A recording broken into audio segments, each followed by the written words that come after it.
Hey guys, welcome to another video here on Dirt Hammers Off-Road Media.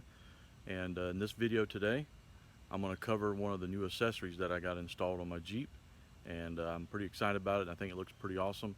And I'm going to go over some pros and cons about it, so stick around. Hey guys, I'm Arthur, and once again, welcome to the channel. And today I want to go over the Aries fender flares. I got the polished aluminum fender flares, and there's a great install video that they did, and I'll put a link to that down in the description below. But I want to cover some of the things that I noticed while installing them, and it may help you when you go to install yours. So stick around, let's cover it. Before we get started, let's take a look at them. So these are the Aries polished aluminum fender flares. They come in textured black as well. Take a look at the rear. I wanted to go with the aluminum just because of the polished aluminum, just because it matches the theme of the Jeep. Let's go on around real quick. Catch the other side.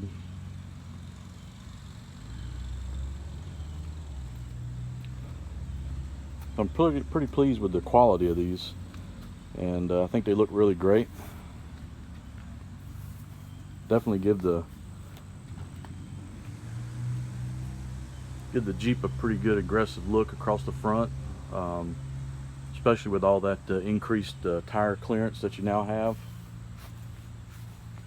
And I'm running a 2.5 inch lift with a 1/2 inch spacer up front, so 3 inches up front, 2.5 in the back on 35s.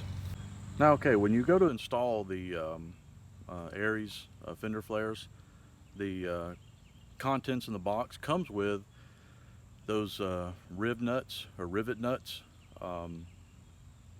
and comes with a tool that you can use to compress those. Depending on the application, it could be some drilling that's required. They give you instructions on the proper size drill bit to use for that. But overall, the installation, they fit perfectly.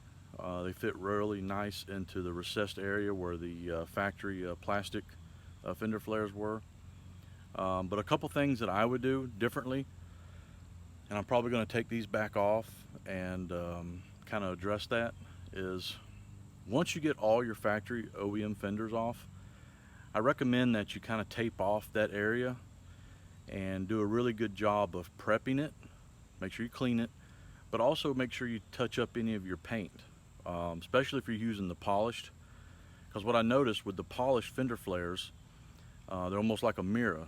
So inside that recessed area, I can kind of see a little bit, especially in the rear, where some of the paint had, where the plastic fender flares had kind of chafed and rubbed the paint. It's no big deal, but when I tried to just use a touch-up pen, the appearance wasn't what I'd like. So eventually I'll probably take these off and tape up the area around the fender well really nice, go in there and prep it, and then just lightly use like maybe an aerosol spray and just lightly spray paint that area. My Jeep's white, so as long as the white is close to the color match, it's not going to be seen anyways. We're just kind of covering up a little bit of chafe and rub marks, and also you know, just protecting the paint, keep it from rust, or keep the body work from rusting. So putting a coat of paint on it. Also, probably what I'll do is when I remove these, I'll probably put a some kind of a gasket or a seal behind them. I'll probably remove them this fall. But this is just some things I noticed when I was putting them on that I'll probably do differently, or I'll go back and redo. I think I'm going to remove them, and I'm going to put some kind of rubber gasket material between them and the body of the Jeep. Something thin, but something maybe to keep mud, rocks, grime, all that little grime and debris from getting in between the fender flare and the body. And so I'll probably do that. And another thing, I'm not super familiar with the rivet nuts.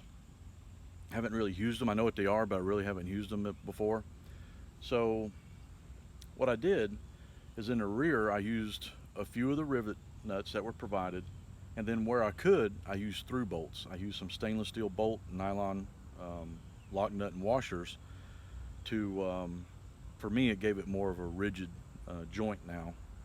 And then in the front fender flares, and I'll show you these, I went ahead and through bolted all those because all the bolts lined up with the factory ones.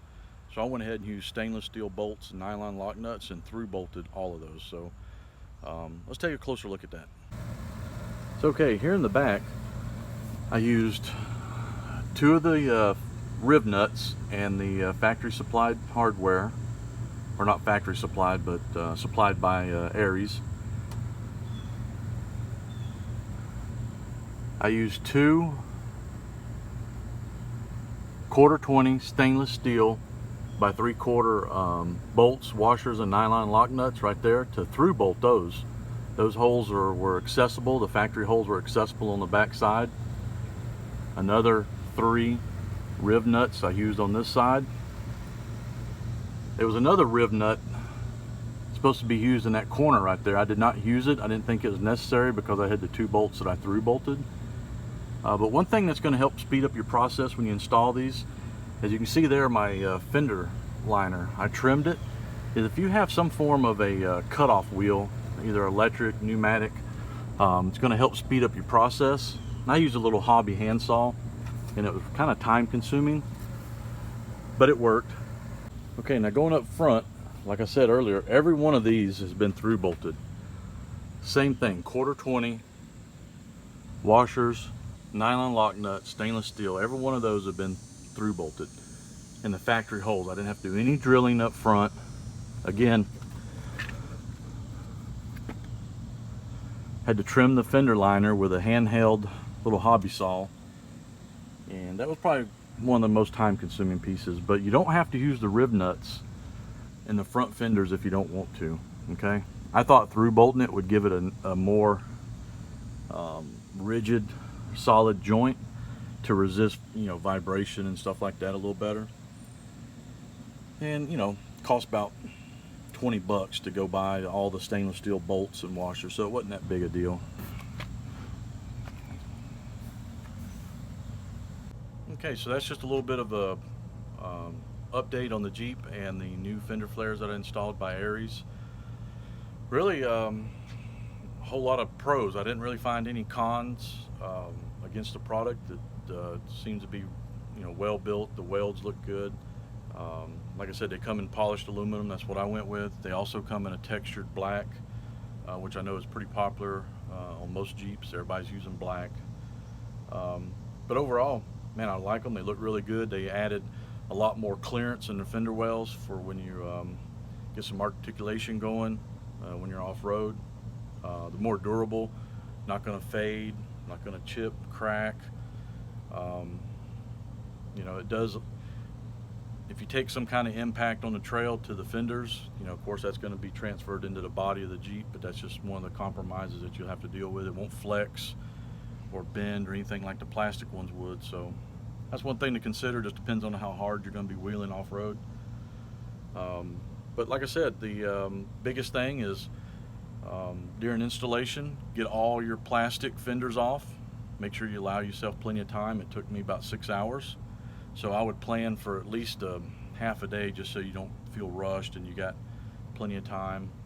Take all your fenders off, wash that area, prep and clean it really well. That's a perfect time to go ahead and do any touch-up paint to that area to protect the body from rusting. Also, a thin gasket. I wouldn't, if you know, I would use something kind of thin, maybe some of that foam gasket. A lot of, you know, it's kind of old school. A lot of guys used it back in the day for campers on the back of trucks. It's adhesive on the back, easy to trim and cut, and it compresses all the way down pretty paper thin. So, but some kind of gasket between the two pieces. I know that's what I'm going to do. I'm going to take them back off at some point and put a gasket in between it and the body. But other than that, the installation is pretty easy. You know, the tool that comes with them to do the rivet nuts, you know, it's a manual tool. You're holding it and cranking it with a wrench. That's kind of time consuming. There are some rivet nut tools out there. If you have one of those, that's of course going to help speed up the process, but it's not necessarily needed. The hardware that comes with it is good quality hardware, and it works fine. So, but anyways, I'm happy with them. They look awesome. Let's take another look down through here.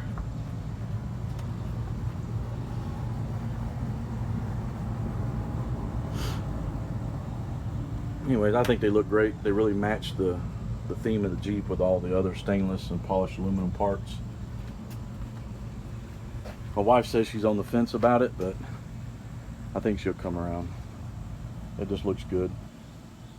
Well, that's all I have for you today in this video, guys. So I'll put some information down in the description below so you can find Aries and take a look at all their Jeep products that they have. But thanks for watching. Don't forget to subscribe. I got plenty more Jeep updates coming real soon, so stick around.